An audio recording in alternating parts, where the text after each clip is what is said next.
All right, let's talk about mastering the art of the story. Every great hero gets a call to adventure, right? Well, consider this your call.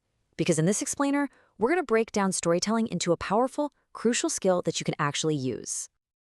So, just like a hero, you're on some kind of quest. Maybe you're trying to lead a team or launch a new product or just get your ideas heard. Whatever it is, mastering narrative, well, it isn't just a nice to have. It's your superpower in today's world. For real. And let's be clear, this isn't just for authors and screenwriters. No way.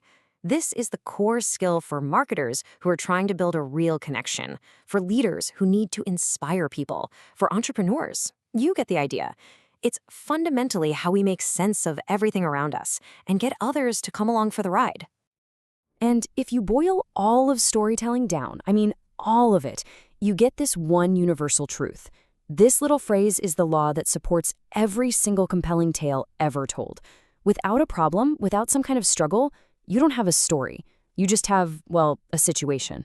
It's static, it's boring, and our brains just tune it out. So that's the real question, isn't it? It's one thing to know the rule, but it's another thing entirely to know how to actually use it.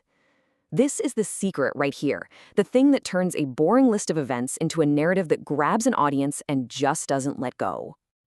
So that brings us to the engine room of every story. We have to stop thinking about conflict as this bad thing we need to avoid. In a story, conflict is the engine. It's this powerful, non-negotiable force that pushes everything forward. It's the very heartbeat of your narrative. And here's why that heartbeat is so important.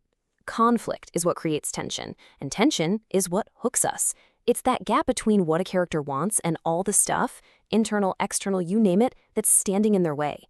Our brains see that gap and we desperately want to see it closed. That's what keeps us turning the page. It really is that simple. No tension, no interest. And this engine is super versatile. It's not one size fits all. It could be a mental battle, someone wrestling with their own self-doubt. It could be physical, like a direct competitor trying to take you down. Or it could be something deeper, something spiritual, a total crisis of belief that changes everything. Okay, so we've got our engine, conflict, but an engine by itself just spins its wheels, right? It doesn't go anywhere. To actually get somewhere, we need a map. And when it comes to storytelling, the most reliable, time-tested map in existence is the 3-act structure. And this is the basic path pretty much every great story follows. Act 1 is the setup. You meet the characters, see their world. Act 2 is the confrontation. This is where things get really hard, the challenges pile up, and the stakes get higher and higher. Then, finally, you hit Act 3, the resolution. This is the final showdown and the emergence of a new reality. Now, the reason this blueprint is so incredibly powerful is because it just feels right. It feels natural to us. Why? Because it's a mirror of our own lives. We all face problems, we struggle through them, and hopefully we come out the other side changed. It's the basic pattern of human growth, hardwired into us. So we have the map for the external journey, the plot, but now we need to look inward, because what makes a story truly connect with us, what makes us care, is the hero's inner world, and that is the compass that guides this entire journey. And this brings us to a huge concept, the difference between what a character wants and what they need. The want is the external goal, right? The thing they're chasing. But the need is the internal lesson, the deep personal change they have to go through to actually win. The absolute best stories happen when what a character wants clashes with what they truly need. Now, a really powerful shortcut for building that inner world is to use archetypes. Think of these as universal patterns, the hero, the mentor, the ruler, that we all just instantly recognize. They're like character templates that give us a starting point for who someone is and what they're trying to do in the story. But of course, the best characters are never one-dimensional, and that's where the shadow aspect comes in. See, every archetype has a dark side. The hero's shadow is the coward. The ruler's shadow is the tyrant. Exploring this flip side is what gives your hero flaws we can relate to, and your villain motivations we can almost understand. It makes them feel real.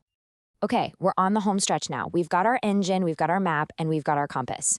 Now, I'm going to give you a super simple, but honestly, game-changing technique to make every single beat of your story count. So here's probably the single biggest mistake people make. They tell a story like it's a grocery list. This happened, and then this happened, and then this other thing happened. It's logical, I guess, but it's totally flat. It has zero tension. A great story is never a list. It's a chain reaction. And you can see the difference right here. The weak version is just a sequence connected by and then. The powerful one is a chain built with words like because, but, and therefore. Because gives you a reason, but introduces a problem, a conflict, and therefore shows a consequence. It's a simple switch, but it's what turns a boring report into a story that actually has momentum. So let's do a quick recap of the toolkit you've just put together. The engine is conflict. You gotta have it. The map is that classic three-act structure. The compass is the tension between your character's wants and their deeper needs. And the technique is tying it all together with the logic of but and therefore. So there you have it. You've got the blueprint. You understand the core pieces that make a story work, that make it influential, that make it stick with people. The tools are in your hands. So the only real question left is, what journey are you going to create?